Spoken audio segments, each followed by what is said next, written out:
It was night when Crean made his way to the castle on the mountain. He pulled his great cloak tighter around his thin frame.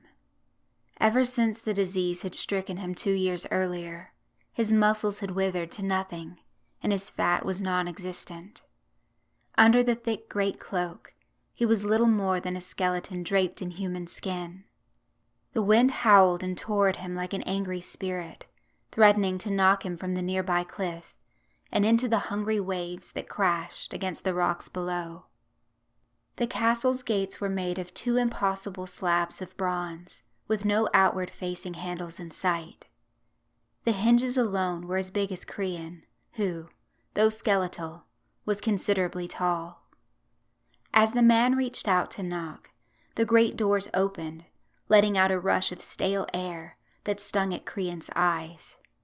Dust flew out into the mountain, caught in those terrible winds. Crean looked into the dark abyss of the doorway that lay before him, like the yawning mouth of a serpent of yore. He gazed into the void, unafraid, his life already in a hospital bed 1,000 miles north. Still, hesitation gripped him. He called out a greeting into the blackness, but was met with imperturbable silence. For a moment he stood like that, staring into the deepest dark. But then his call was answered. A blast from above, far past the dome of the castle, woke him from the night's call to rest. Black clouds, invisible against the night sky, had gathered and were bringing down lightning.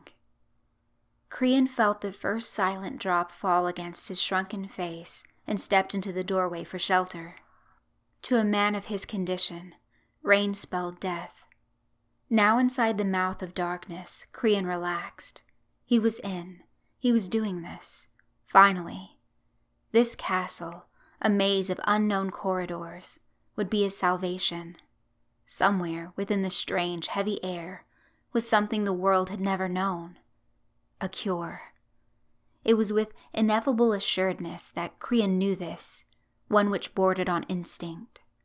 Now the darkness enclosed around him, and unease began to boil within Crean's emaciated gut.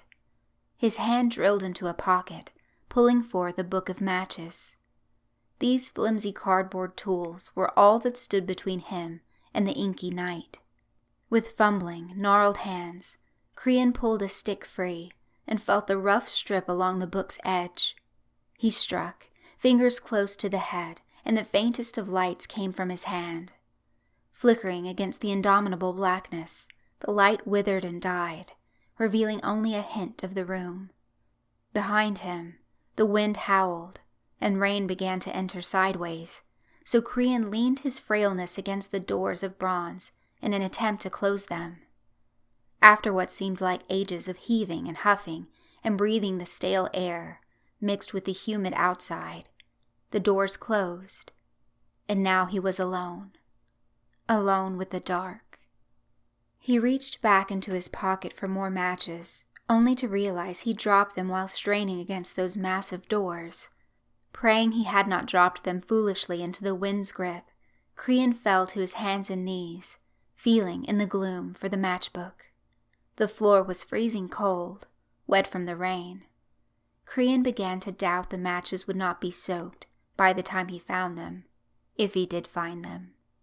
It was then that he noticed the warmth behind him, the steady breathing of the castle. Crean turned slowly around, still on all fours, and saw nothing. Still, the breathing persisted. He shook his head and turned back to his search. After a few moments, his fingers brushed against the matchbook. Squeezing it between 2 yellowed nails, Crean picked it up and held the tiny thing to his chest. With a quick sigh of relief, Crean turned to face the breathing. Now quivering with anticipation, he struck a match. From what he could see of the room, it was bare. The floor was stone, gray, and dry, except for the bit near the door. Of furniture there was none, just bare, cool walls. Crean no longer heard breathing, just his own tired gasps. Soon the stone walls faded, and the floors became that same inscrutable dark again. As shivers went down his spine, Crean began to hear breathing once more. A pulse, not unlike a heartbeat, began to emanate through the castle. Crean heard it through the walls as he felt his way along, pulsing through the floors he stepped on, and he began to sweat. From the corner of his dying eyes, Crean saw something move. The corridor was straight, and Crean felt his way with the walls, which were terribly cold. The pulse was erratic, fast, but also weak. Though Crean felt the castle beat through his whole body, he knew it was suffering from some kind of affliction, just like him. All of a sudden, Crean was pressed against a wall before him. The straight hallway gave way to a dead end. Crean pulled another match from his book, feeling to count how many were left. 3, not including the one he held now. Knowing he had little time left, he lit the match, hoping there were no more dead ends like the one he'd come to. It was a solid wall. There were no turns, unless he had passed them already. Crean started back the way he came, happy the breathing and beating had left him again. He moved too quickly, with too much excitement and anxiety, and the match in his hand went out. The beating returned, louder than before. It was faster, repulsively erratic. The breathing was heavy. Harsh air blew into Crean's face. He stepped back, startled, and reached for another match. He struck, but the match broke in his hand. Luckily, it did not break all the way. The head hung by a thread of brown. Crean felt this and struck the head against the strip again, gripping it tightly. His fingertips got seared, and he dropped the burning match to the floor. Crean was granted vision briefly from the match head, and an even briefer reprieve from the beating and breathing of the castle. Soon the light would fade, and only dark would remain. Knowing this, Crean tore another match from the book, his last match. He held the head down, touching it to the still burning head of the other match. It took, with no need to risk another break from striking. As the first match died down, however, the last did nothing to stop the castle's death throes. Crean, though consciously aware he was to die, no matter what happened in the castle, was afraid. Then, after a few painful moments of throbbing and breathing from the walls and floors, all was silent. A soft, cool gust of air blew out the match, and nighttime prevailed. Within that all-encompassing shadow, Crean was swallowed.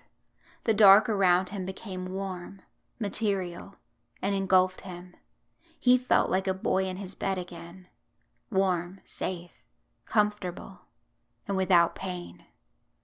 With a smile on his twisted, wrinkled face, Crean leaned into the darkness, let it hold him, and finally, the beating stopped, and the breathing stopped, and the castle was empty again.